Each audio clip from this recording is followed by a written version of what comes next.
John, we played a little bit of sound earlier from Anthony Edwards' postgame, and you mentioned the excitement in the arena. I know the players, they feel it, they feed off of it, and you sometimes sort of start to do more than it's expected of you. And listening to Anthony Edwards after the game say, look, man, we were gassed. We were out of it. We were tired. I know he's very authentic. You cover him. You know that it's one of those things where you love for someone to be as honest and truthful. But to hear him say, hey, we were just tired and flat, how does that fall with you and maybe the fan base? Yeah, I mean, I certainly think there's some disappointment, obviously, that, in such a big moment, Game 1, Western Conference Finals, that, your best player is saying that he was tired. But I also kind of can understand it, right? I mean, they're coming off an epic Game 7 win in Denver to get somewhere where most of these guys have never been before.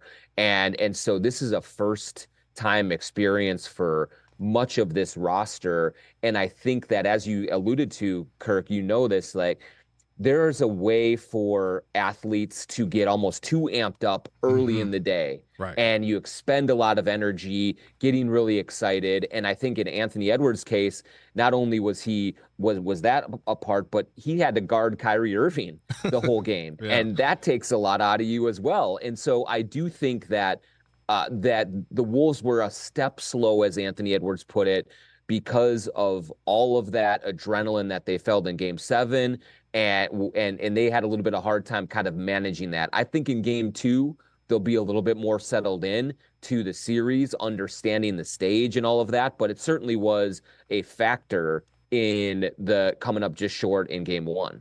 He's a senior writer for The Athletic covering the Timberwolves. John Krawczynski joined me here, Kirk Morrison, on the Rich Eisen Show, filling in for Rich.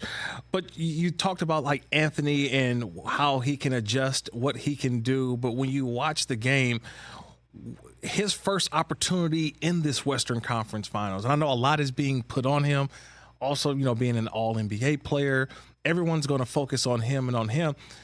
And he's taking the bull by the horns and say, hey, I want to play offense. I want to play defense. But this is one of the best defensive teams in all of the NBA. Is this truly something that he has to be a defensive standout? Or we say, hey, look, we need you in the fourth quarter, where I saw last night he just didn't have the offensive prowess that you would expect. Could we see him maybe slough off defensively, or they're changed defensive schemes for the next game?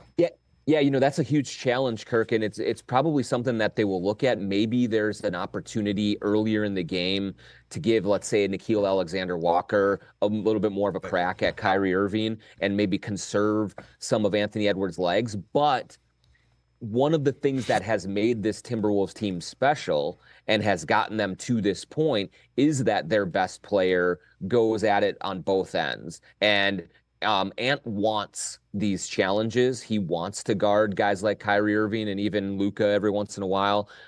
He puts that on his shoulders, and that's what kind of separates him when you're talking about the conversation of best young players in the league, is he does it on both ends. And so I do think that there might be an opportunity or two to look at for him to take a little bit more of a sideshow role in the defense. But with the way that the Mavericks are constructed, with so much of their scoring prowess in the backcourt with Kyrie Irving and Luka Doncic, it's really hard to do that, because otherwise, are you going to put Mike Conley on Kyrie? Are you going to put Nickeil on Kyrie? Those are tough matchups. And so I just think that the better path is probably just to let Ant experience Game 1 and really just tailor his whole approach with a little more knowledge into Game 2, and expect that he can still find a way to impact both ends. Yeah, as much as we focus on Anthony Edwards, though, I think, John, I'm looking at this